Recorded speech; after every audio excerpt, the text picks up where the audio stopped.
Good day mga kadugo, panibagong araw, panibagong vlog naman yung gagawin natin. So, bali ngayon ay mag-ano tayo, mag-experiment. So, sa nakikita nyo is may gun oil tayo, yan. So, try natin to lagay sa, sa hammer ng head welder natin. Tsaka sa spring kasi, pinalawang na. So, iti-test natin to sa sa bagong pellet natin na yan Gator's pellet yan. So, yung head size nito is 5.54 and then yung bigat nito is 18 grains. So, 500 pieces to isang grain.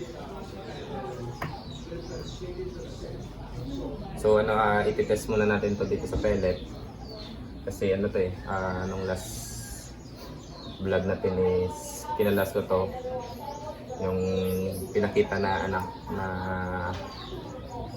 sa pag-assemble. So hindi ko to nalagyan ng oil yung hammer.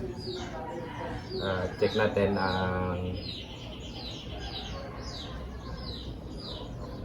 check natin kung erratic pa rin siya ba siya sa muzzle velocity niya. And then after that is bakasin natin and then lagyan natin ng gun oil ng hammer niya tsaka yung hammer spring. So sa mga mga gustong tumaya sa raffle natin is meron tayong pinaparaffle na unit. Yan, yung MD receiver, naka Discovery Scope, EDPRS, then naka Lota Walter na barrel with silencer, and then naka under rain, naka cricket regulator, naka carbon fiber tank. So quality ng mga parts yung nakalagay. Hindi diyan kasama yung yung 20mm clip tsaka yung hard case. So naka-tune yan sa sa slug. So nasa bayan ng tropa natin. After ng mga 80 slots nataya, ipapadala yan sa atin. So i-test natin yan. Meron tayo ito Gator pellets, pinaparaffle din 5 tins na Gator pellets, 130 per slot. So yung mananalo dyan is dalawa, yung yung first ball is mananalo ng 2 tins and then yung last ball is mananalo ng 3 tins. So and then may tawag ito, batstock tayo na ganito. Pinaparabol natin yung pang fifth ball is yung standard, yung walang bag rider. So yung isa yung pang last ball is meron bag rider dito sa ilalim, nilalagay dito. Bali na siya 85 per slot. So pag kukuha kayo ng 5 slots is for only 400 only. Yan. So i-test na natin to sa sa pellet. Ito. Wait lang, set up ko dito yung chrono na tayong unit dito sa lapag ko lang dito sa sahig.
So yan, ano na natin, putok na natin ng 10 shots using gator pellets.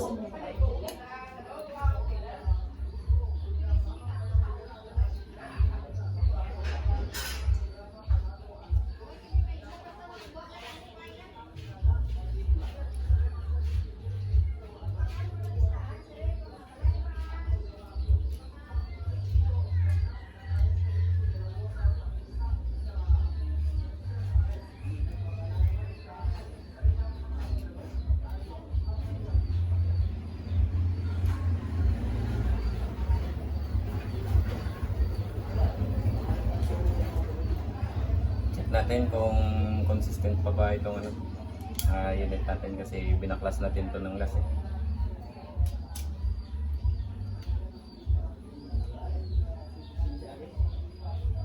Yung basta adjustable to lahat. Ito, check rest, yung haba, at pwede itong atras sa bumper job, pa-atras or padulo. Ayan. So per shot natin, so naka to? Naka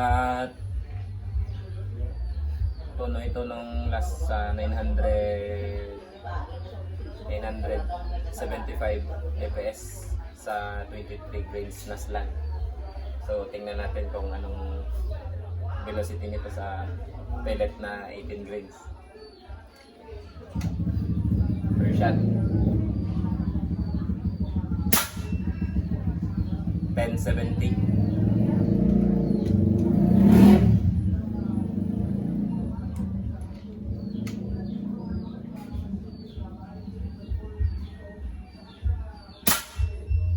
$10.72.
So ayan,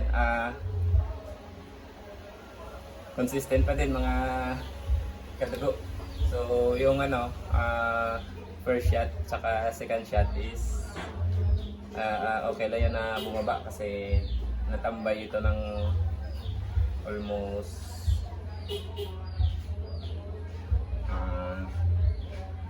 I think mga 5 days or 1 week.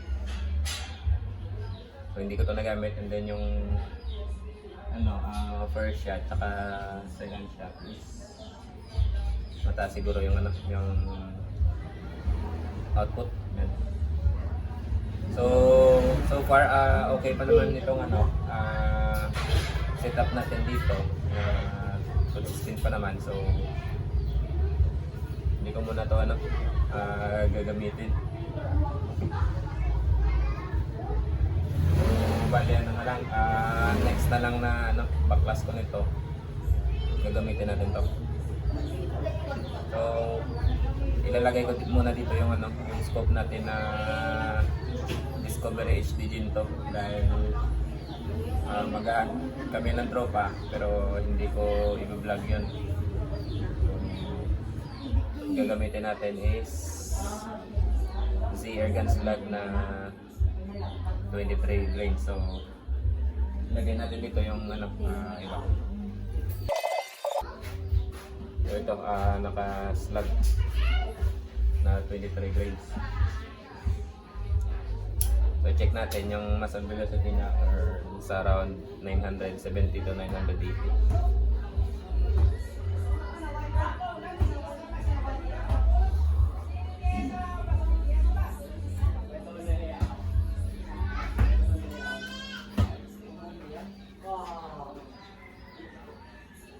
Yung output niya is 2,000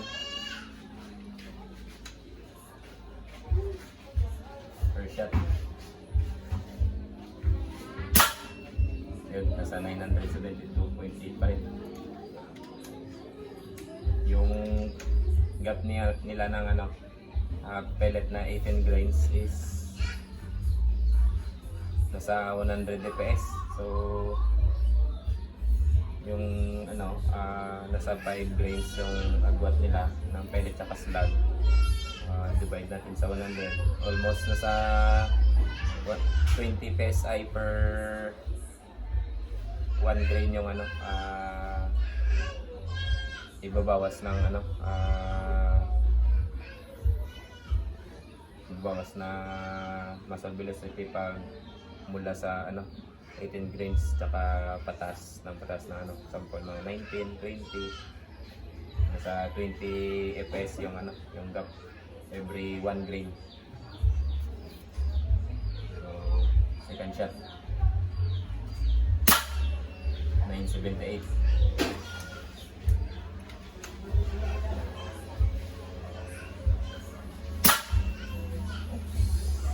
Mas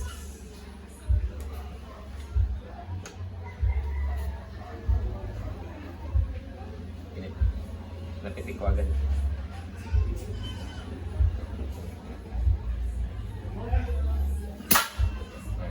Dapat pag mag-check kayo ng ano, muscle velocity nyo, like mga 10 seconds or 15 seconds per shot.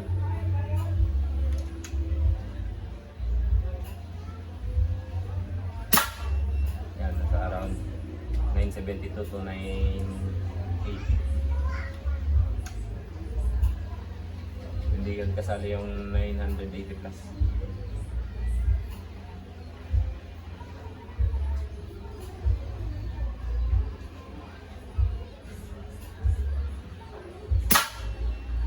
Ayan. So okay na. May dalawang ano, tumaas. So bali mga ano sa 10 fps pa rin yung ano, yung spread. So okay lang yan. Kasi hindi naman to ano, hindi naman to competition unit. So hunting unit na naman to. All goods pa rin yan. Yung nasa around 12 fps pababa yung ano, yung muscle velocity. So okay na yun kasi hunting unit. So hanggang dito na lang mga kadugo, consistent pa rin yung ano, yung unit natin. So yung gamit natin dito is knockdown regulator. Check ko lang kung kita ko ba. Madilim na eh. So ayan, madilim na nga.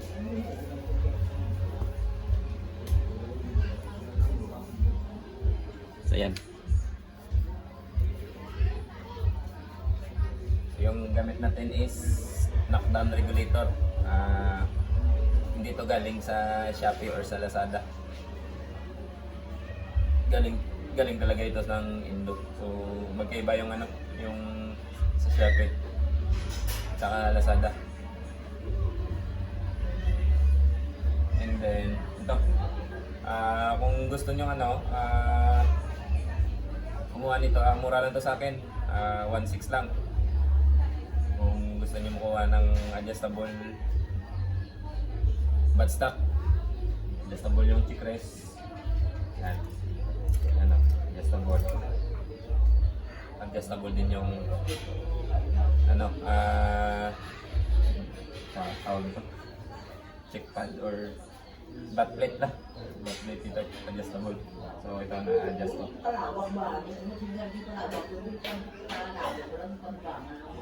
Yan. Nauusog ko yan. Ayan.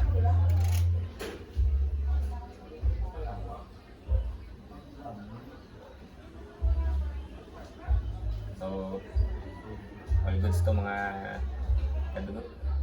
At sa mga ano, gustong kumuha ng knockdown regulator natin is yung price nito is 3,500 plus shipping fee.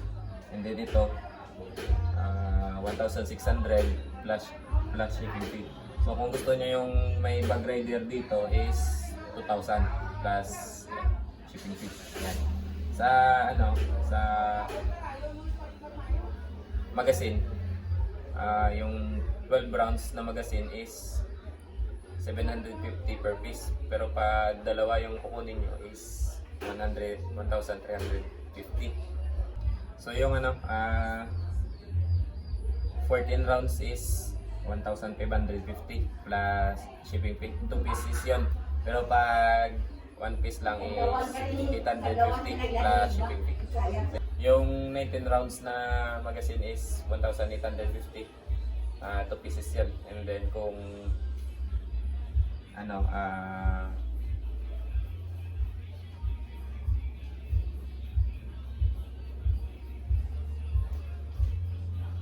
1,000 yung ano per isang magazine sa 19 rounds.